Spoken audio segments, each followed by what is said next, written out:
Chapitre 7 La morale. Les lois morales ne sont pas des entités fictives, mais d'impérieuses nécessités.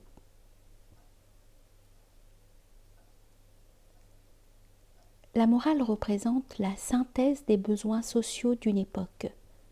Par le fait seul qu'elle veut subsister, une société est obligée d'avoir un critérium irréductible du bien et du mal.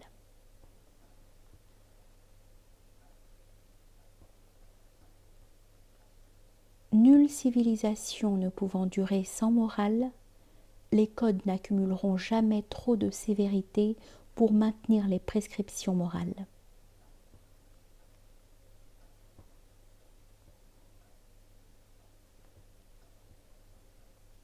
Formule des nécessités d'existence d'une société à un moment donné, la morale évolue avec ces nécessités.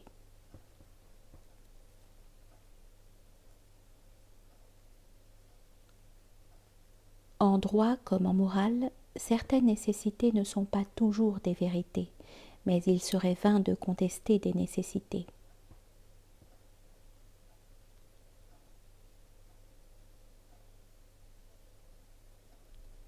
Toute morale qui, sous l'influence de l'hérédité, de l'éducation et des codes, n'est pas devenue inconsciente et par conséquent instinctive, ne constitue pas une surmorale.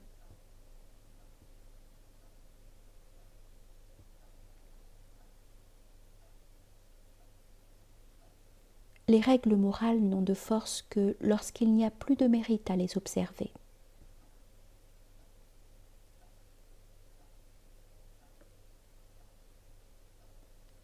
Une vertu pratiquée sans effort est une qualité, mais non une vertu.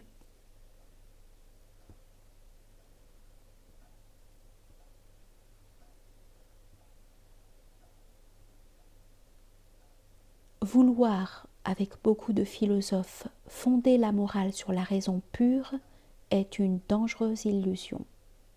Une morale dépourvue de support affectif ou mystique reste sans durée et sans force.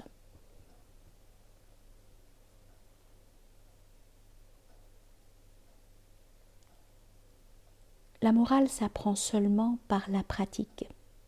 Elle fait partie, comme les arts, de ces connaissances que ne sauraient enseigner les livres.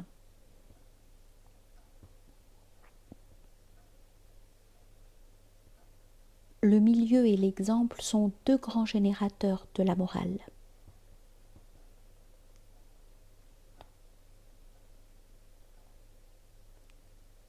Il faut quelquefois des siècles à un peuple pour acquérir une morale et peu d'années pour la perdre.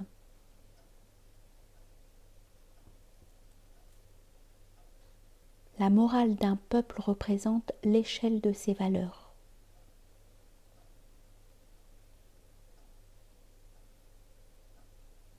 Le minimum possible de morale est celui prescrit par les codes et maintenu par les gendarmes. Dès que ce minimum cesse d'être respecté, l'anarchie commence.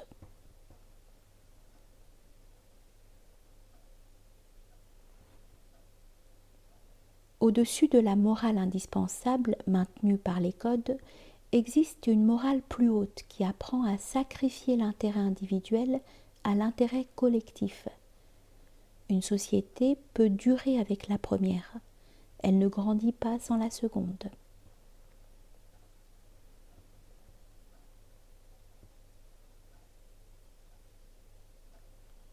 On peut considérer comme un grave symptôme de décadence que la moralité des classes dirigeantes tombe au-dessous de celle des classes dirigées.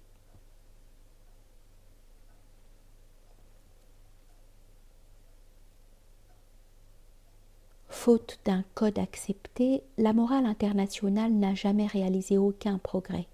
Elle est restée celle de tout le règne animal. Respecter les forts, dévorer les faibles.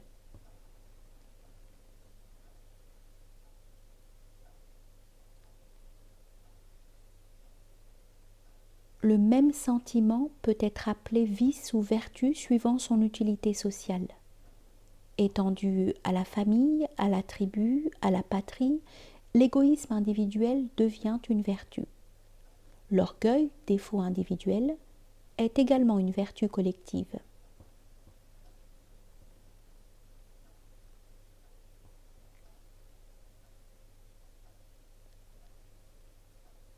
Les vertus individuelles deviennent parfois des vices collectifs.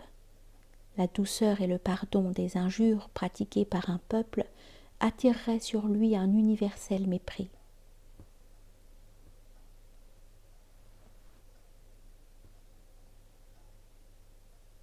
Possible entre individus, la tolérance ne l'est jamais entre collectivités.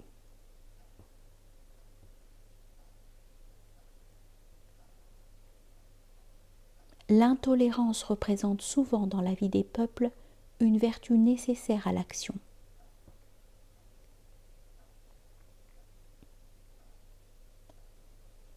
À en juger par ses résultats, on pourrait difficilement ranger l'humanitarisme parmi les vertus. Il est le plus redoutable ennemi de la morale. Quand l'humanitarisme grandit, la morale fléchit.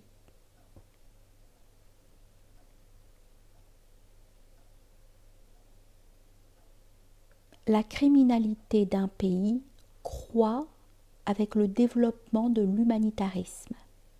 Limitant sans cesse la répression, il réduit l'action inhibitive des châtiments.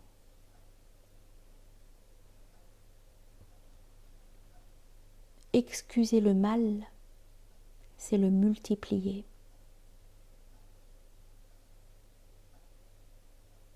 Dans le domaine moral, l'homme moderne détruit plus vite qu'il ne bâtit.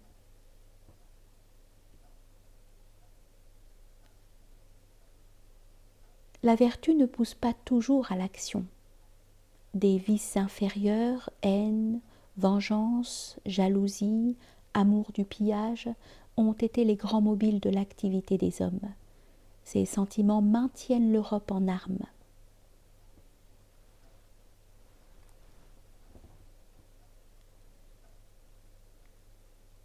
Les gens vertueux se vengent souvent des contraintes qu'ils s'imposent par l'ennui qu'ils inspirent.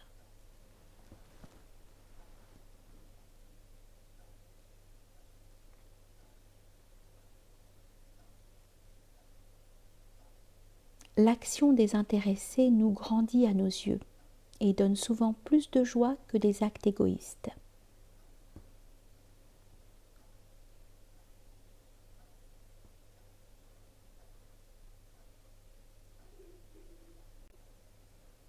Les petits héroïsmes continus sont plus difficiles que les grands héroïsmes accidentels.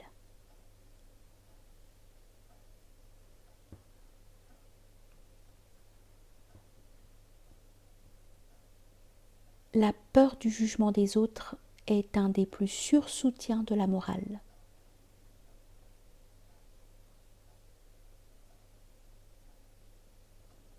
Plus un peuple possède de discipline interne et par conséquent de moralité stable, plus il est élevé en civilisation.